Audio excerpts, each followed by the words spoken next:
was going to start with my Teachers Connect discussion for the week, and I'm doing something a little unorthodox this week, or a little out of the norm with my Teachers Connect chat, and I have decided that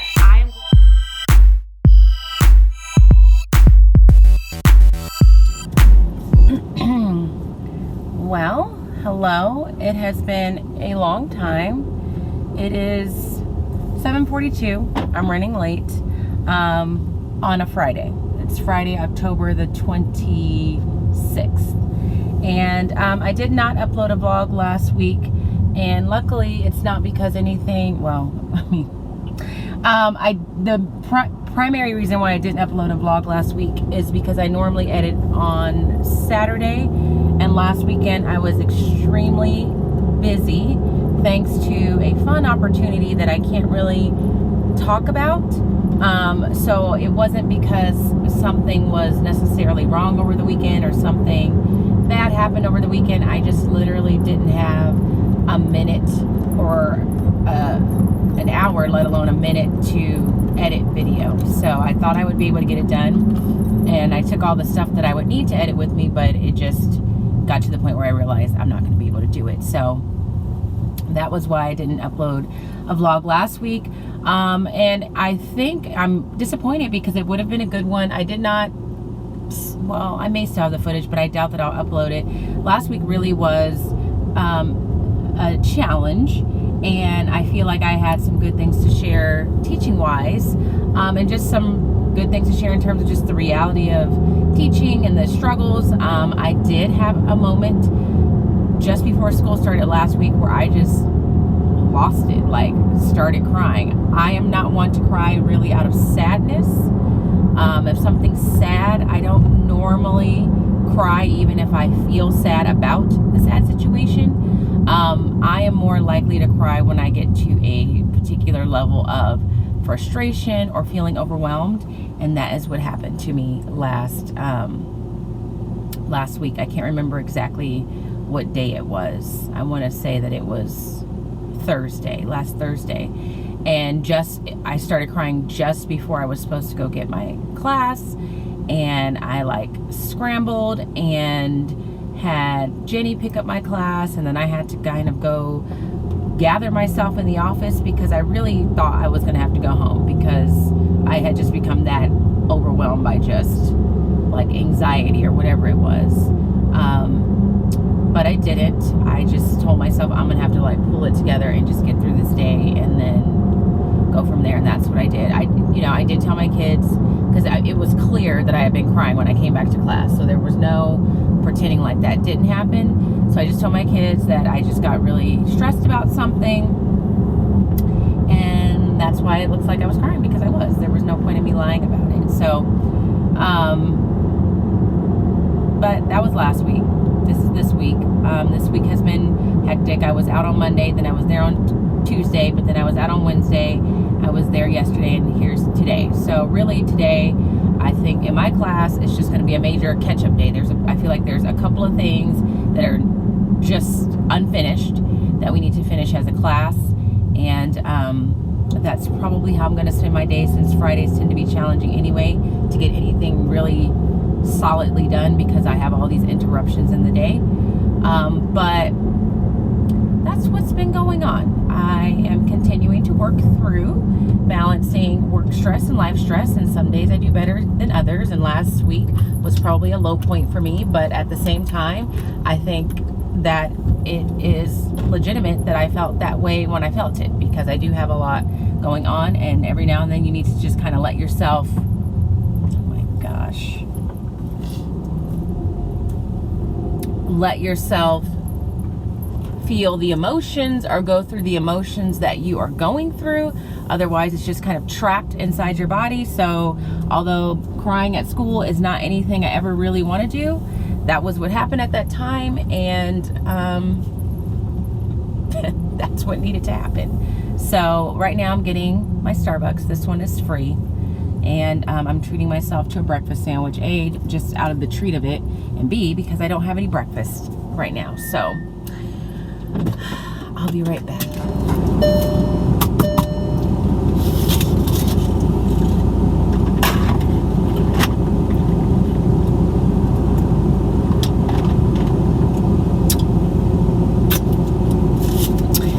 it's leaking. And I'm wearing white pants. I just got the usual. And a chorizo breakfast sandwich, which I wanted to get egg bites because that's the healthier option. But for some reason, the app will not let me order egg bites because it always says they're out, which I know is not true because I've asked them about it before and they said, no, we're not out. So I couldn't order them today. But anyway, so what's going to happen is obviously this is going to be a different vlog. It's not going to cover an entire week because it's Friday, and it's just going to be a Friday vlog.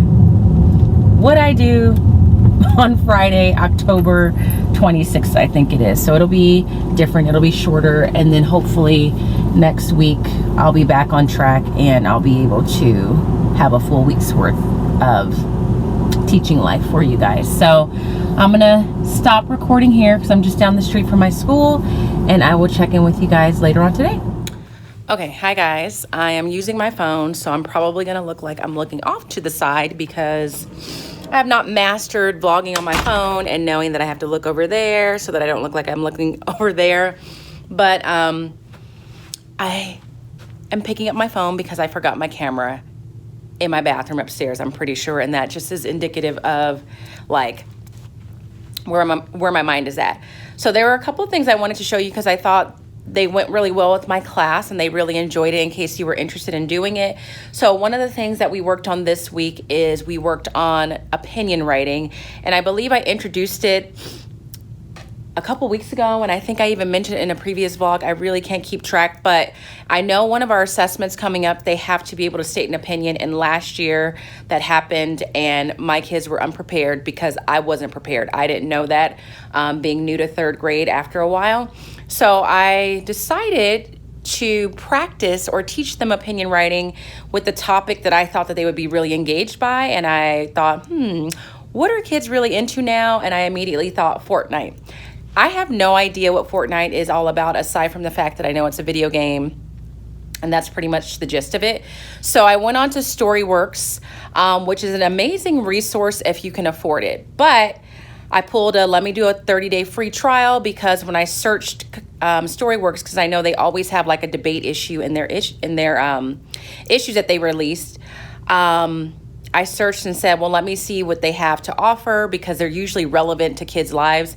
And sure enough, I saw something on Fortnite. So I signed up for a 30-day trial. I would love to keep it. I probably won't be able to because it's so expensive. But in the meantime, I got this great article on Fortnite. So it's basically this daughter is writing a letter to her parents, trying to convince them why she should be able to play and that she is old enough to do it, and the parents respond and give her the reasons why they don't think she is. So we read the article as a class. That was step one. And then step two, we decided after we talked about what exactly Fortnite was for those who don't really know, which was very few, if any, we voted on whether or not we were going to argue, yes, the daughter is old enough and yes, it's safe for kids her age, or no. Of course, they all voted yes, but I will say it was a pretty close margin. And so once we decided that we were going to have the opinion that it is safe, then we went through the letter that the daughter wrote to her parents and that the parents wrote to the daughter, and we highlighted and identified the reasons they gave for their opinion. So I taught them that when you state your opinion, you have to state it and you have to give reasons for your opinion, and then you need to support those reasons. So we highlighted the reasons both sides gave because I wanted them to know, even though we're going to be arguing that Fortnite is safe, we have to at least address one of the reasons why someone would disagree and then address that concern. So that's what we did. It took us a couple days. So we planned, oh, sorry, this is not a vlogging camera. Let me turn the camera around on my phone. Okay, so what we did, here it is. We planned first, we wrote the topic sentence together like always, and then our conclusion sentence. We chose these transitional words, and we talked about how, because this is an opinion writing, our transitional words are gonna be somewhat specific. So the reasons that we decided to argue were that it's like a cartoon that came directly from the article, And then these no blood or guts are the details that go with reason number 1, which is cartoon. Reason number 2 was there were experts that supported it, and then these are the details that we're giving for the experts. And then on the other hand, this is where we address what someone who disagrees is going to say. So this is what the parent said in their letter, or one of the things they said, and their main thing was that it was too violent. And these were the reasons why they said it was too violent. And then we decided to address it by saying not always. And then on the back, we gave some reasons why we felt like it was not always a violent game.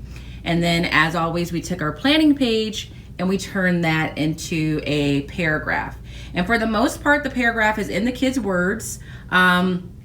I always have the kids work as a group and develop certain parts of the writing. The sentences come from them, and then I kind of tweak them and kind of explain to them what tweaks I think we need to make and why. But the bulk of the writing is the words of the kids in the classroom.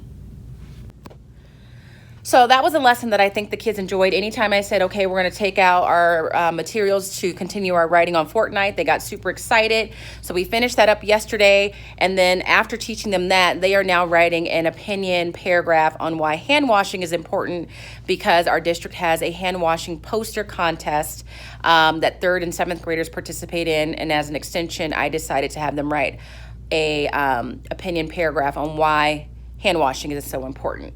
So today they've done some iReady. They went to PE and recess, so that was a big chunk of time. And then right now we're in the middle of wrapping up small groups, and they're working on their to-do list. And then hopefully after we go to the library today, we will get to start the Frida Kahlo project. And then the other thing I wanted to show you guys is this resource that I use called Storyline Online. And I don't think I shared it with you guys last year, so let me get it set up, and then I'll pick this camera back up.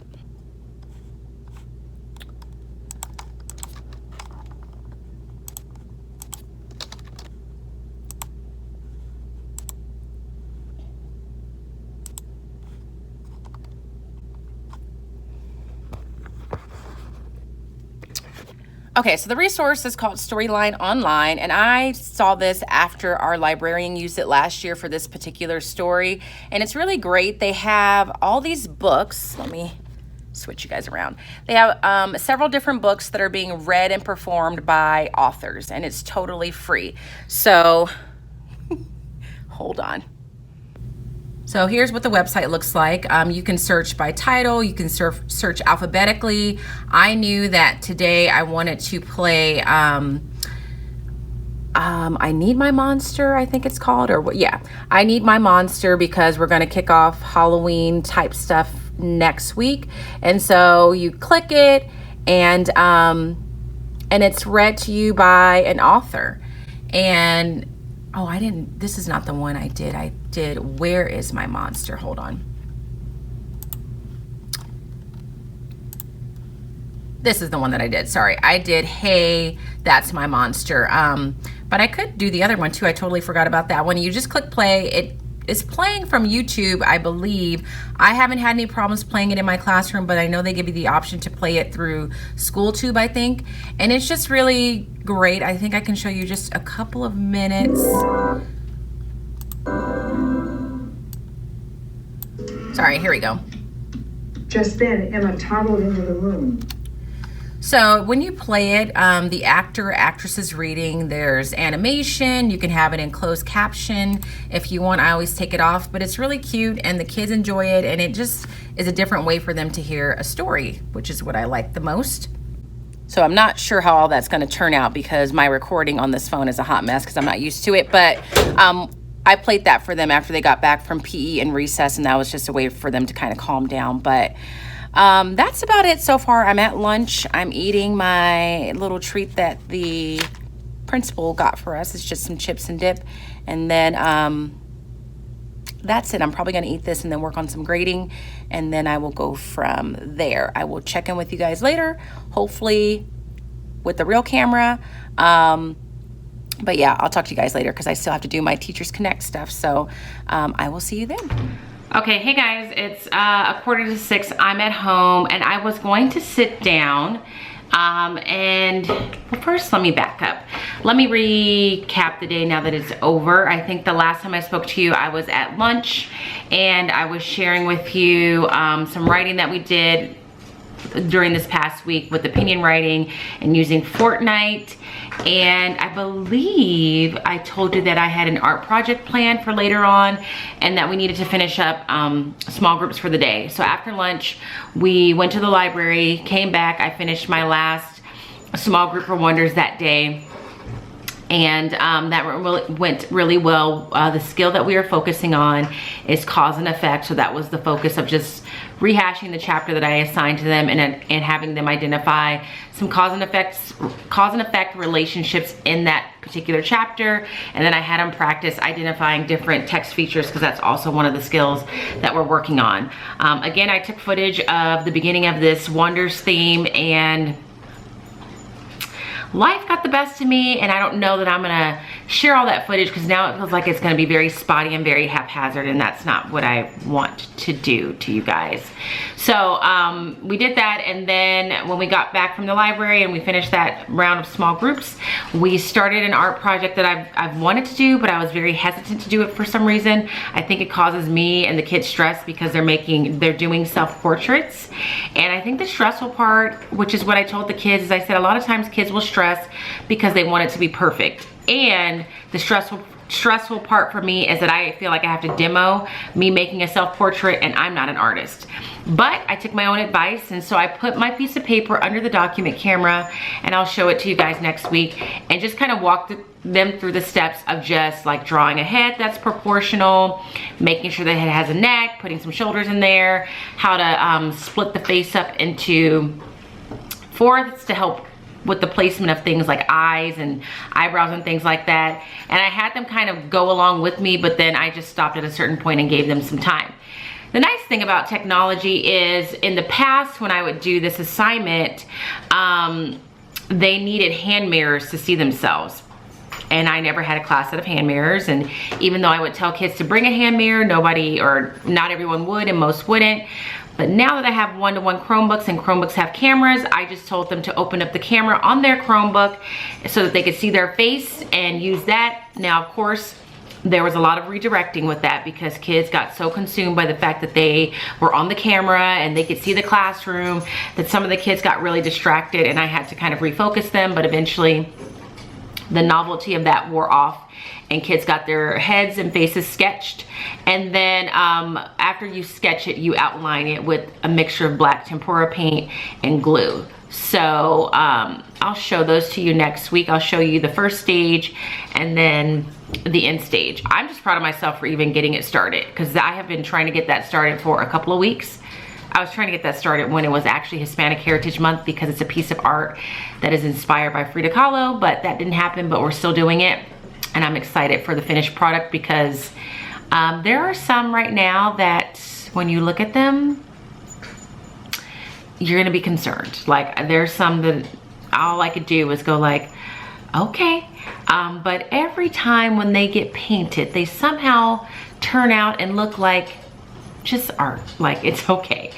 So I did that, and then after school I just kind of packed my stuff up. I was going to show you those things after school, but I ended up talking to my brother for a while. We hadn't spoke, and he had some good news to share. I'm not going to say what it is because I don't know if I have his permission, but he made a great step in his professional life towards his ultimate goals. So we talked about that.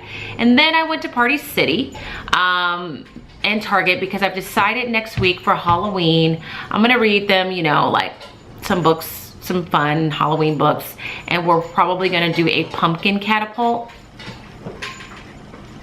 I'm just making sure the dog is eating the right food. We're probably gonna do a pumpkin catapult on Halloween Day as like a STEM activity, but then I am going to talk about Dia de los Muertos on Thursday and Friday. I found a couple of great books that I will show you. One of them I wanted to buy on Amazon, and for some reason this one book on Amazon ranges in price from like $32 up to like 70 something dollars, and I don't know why. It's not like a collector's edition, it's not out of print. I don't know why it's that expensive, and I came this close, you guys, to buying it for $30 because I really felt like I had to have it. And then I said, wait a minute, let me go check the library. Maybe the library has it, and sure enough they did. And so I checked that out, plus another one that I saw on Amazon. So I'm gonna read them one book. One of the books talks more about what Dia de los Muertos is, and it's in like a rhyming format, and then the other one's just kind of like a fun story with characters that look a lot like the characters from Coco, and is more like a character story and less about what Dia de los Muertos is.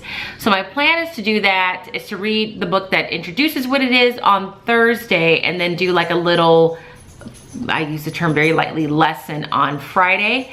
I kind of need to look at the resources because I think it would be fun to have kids bring in a picture of a lost loved one. It could be a pet, it could be a family member, and then that's my mom's dog. And then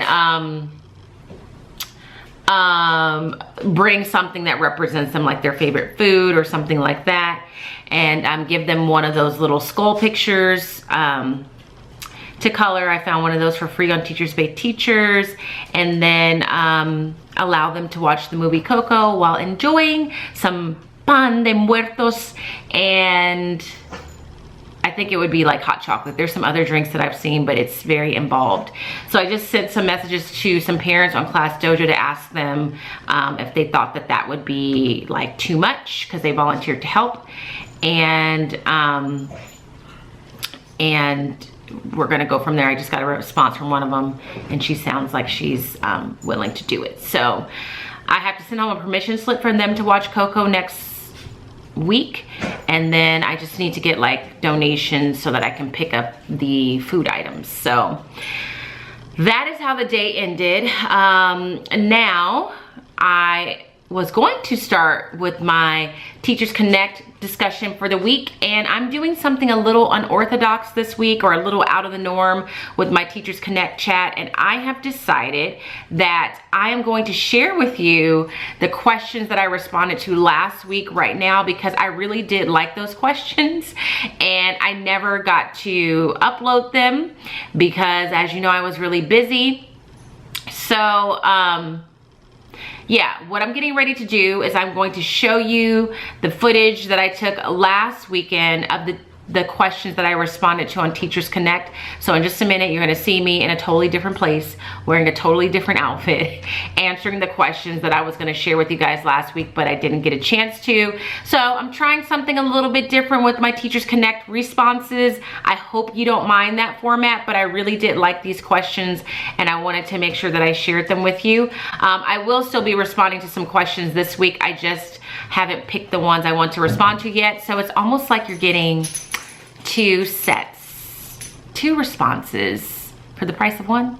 Maybe not really. So I hope you guys don't mind, but hey guys, it's Saturday. What is today? October the 19th, I think it is, and obviously I'm not in my classroom, I'm not at my house. I am in a hotel room right now in Burbank. I can't really say why, but that's where I'm at. And I don't think that I closed the vlog yesterday. I'm not exactly sure the last thing that I vlogged. What I am sure of is that this vlog is probably going to be a little bit random because there's chunks of time missing. But me being the diligent member of Teachers Connect that I am, I wanted to share with you the questions that I chose to answer this week, and kind of wrap up the vlog. And I don't know, this vlog might be a little bit late because normally I would be in the process of editing right now, or getting ready to, but I'm nowhere near that because after this I need to get something to eat, and I might have to take a little bit of a nap. So the first question comes from someone named Sarah, and her question was, can anyone recommend any useful resources about growth and fixed mindsets? It can be anything from books, online resources, videos, etc. And so in my response to her, I told her, I'm not really sure what, like if she's looking for a specific age group or if she's a teacher or she's just someone that is curious about it.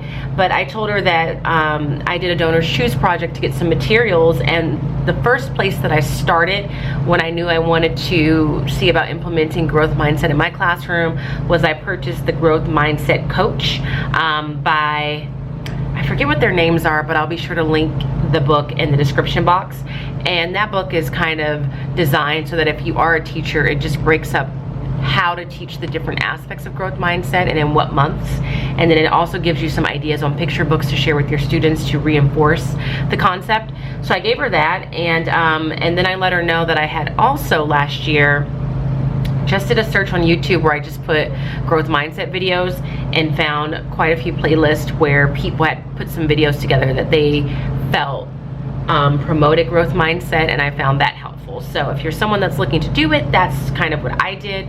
But I did tell her the good news is that last year, even though I taught it, it was very little and scant in comparison to what I wanted to do. But the good news is that it didn't seem to take much for the kids to grab onto the idea and concept of growth mindset and try and apply it in their lives. So that's good.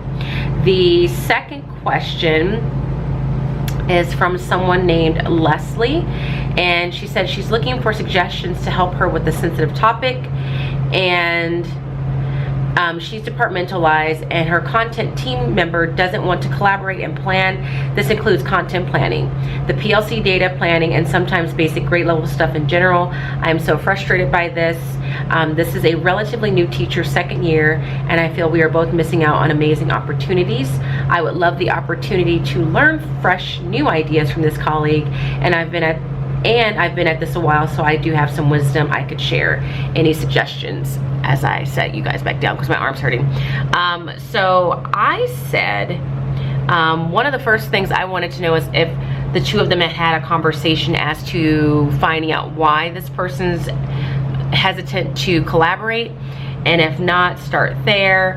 And then also just making sure that she, and by she I mean her name was, Leslie, has communicated to her colleague that it's not that she wants to collaborate so that she can just be directive in what she feels like her colleagues should do, because maybe this newer teacher is thinking that, but just being very clear that she not only wants to share what she knows, but also wants to get something, some new and fresh ideas for someone who is newer to teaching, and see if that helps the situation as well. And I also mentioned it could be the case that the person doesn't want to collaborate, not because they just don't, but maybe they're feeling a little self-conscious or just kind of want to get themselves acclimated and confident before they're sharing anything else with colleagues.